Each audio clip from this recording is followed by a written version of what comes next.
Welcome in to Seahawks Today by Chat Sports. Tyler Jones here with you. Thanks for joining us. Coming up on today's show, we will break down the first couple of days of OTAs with our takeaways. Plus, we have an injury update on Tariq Woolen of his status.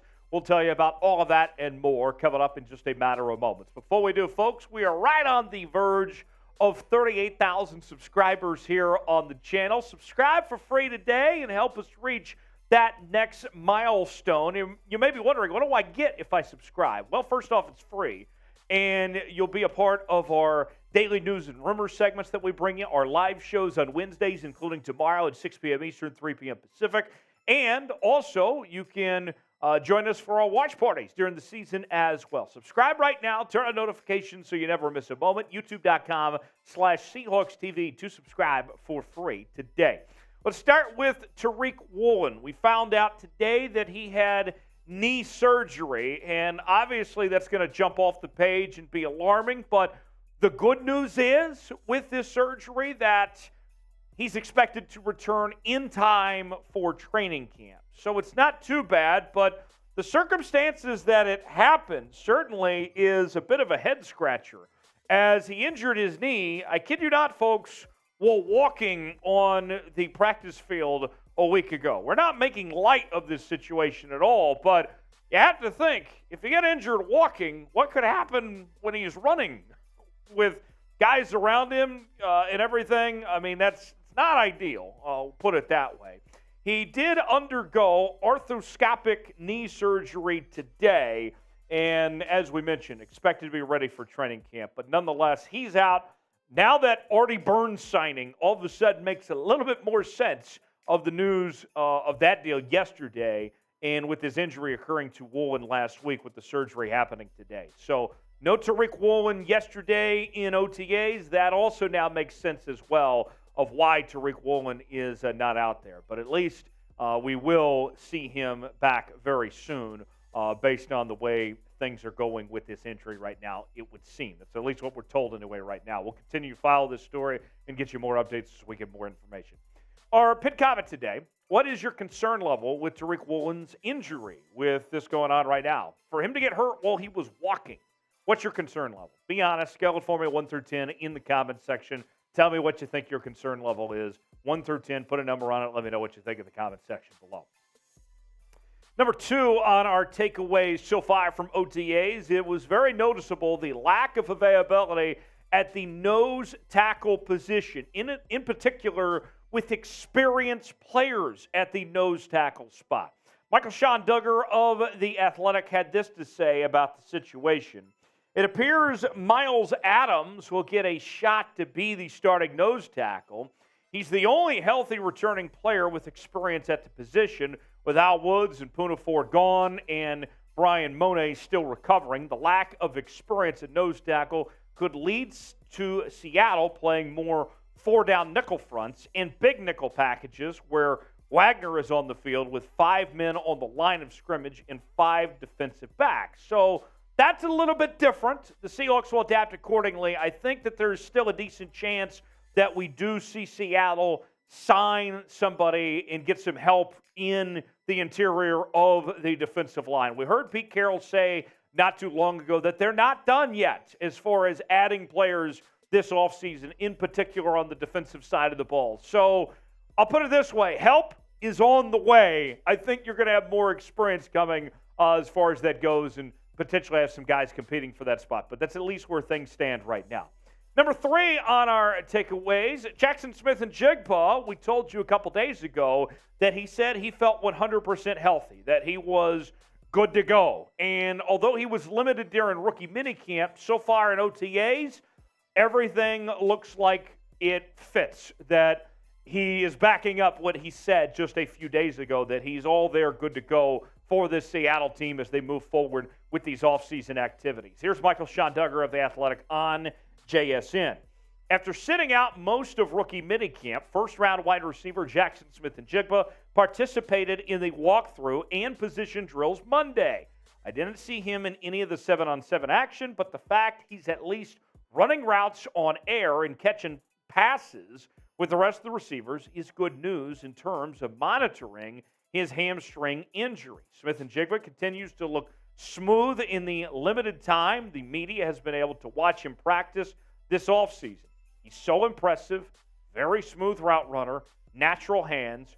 Also, the game is not too big for him. You can see that he's got that self-confidence that you're looking for. And this is from Geno Smith, by the way, of this next quote. More from Geno. He's learning. He's picking up his assignments like all the other rookies and new guys.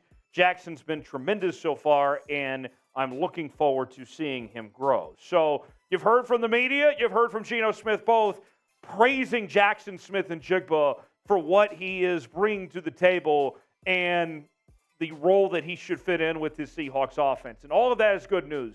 And I told you from the time that we were doing the draft process and going through the possible picks for Seattle that I like JSN as the best receiver coming out in this draft.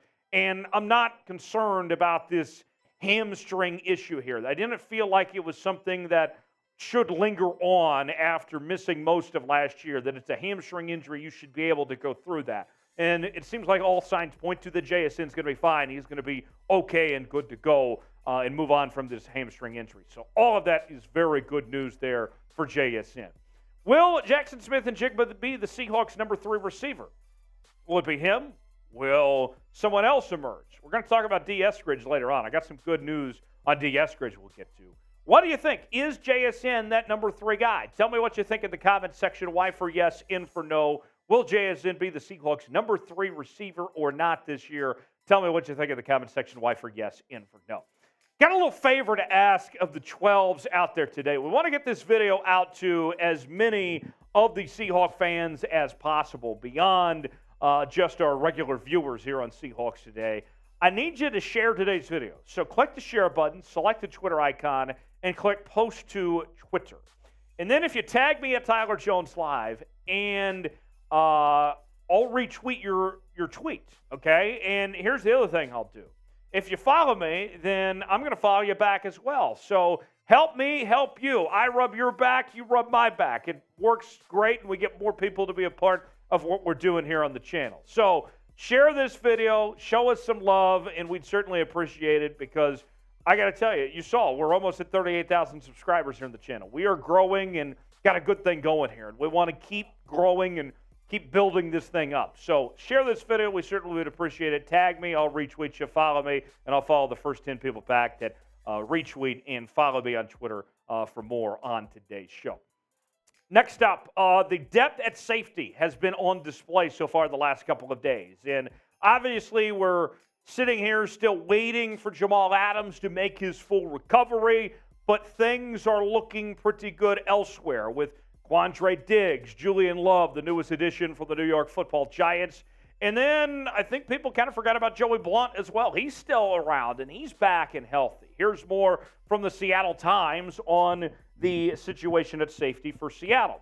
With Jamal Adams not present while rehabbing from injury, Quandre Diggs and free agent signee Julian Love worked with the starting unit at safety. Joey Blount, who ended last year in injured reserve due to a knee injury, appears to be fully recovered and got regular work at safety. And so the updated depth chart with the newest addition of Artie Burns from yesterday, here's where things stack up right now. If the season were to start today and everyone was healthy, all things considered, obviously they're not right now, but if they were, this is what it would look like.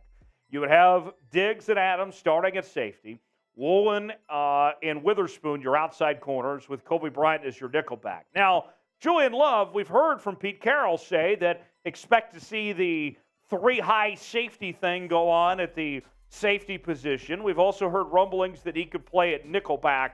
Whatever it may be, there's going to be a spot Julian Love will be heavily involved in this defense. And this secondary, on paper, as you can see on your screen, I think, assuming Devin Witherspoon develops like we expect, this should be one of, if not the best, secondaries in all of football in the entire National Football League as far as I'm concerned with that safety depth there. Last but not least on our takeaways from OTA so far, Dee Eskridge is off to a strong start. Now, we've told you that there's a lot of pressure on Dee Eskridge of the former second-round pick to not only try to compete for playing time, but yet to still just make the roster at this point in time. because so far through the first couple of seasons in the National Football League, he hasn't really shown a whole lot, and every roster spot matters. So with that, let's hear from Geno Smith himself on what Dee Eskridge has done to this point through the first couple of days. Dee is doing some great things. He's getting ready to do many things. I know things have started slow for him, but that doesn't matter. He's a physical specimen.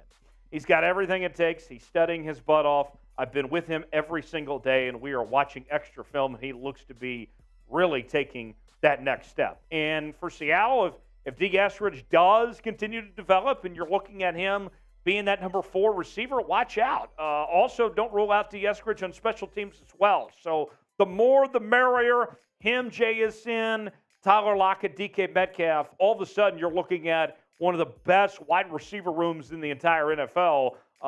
If Dee Eskridge can come along, watch out. That's going to be a lot of fun for sure.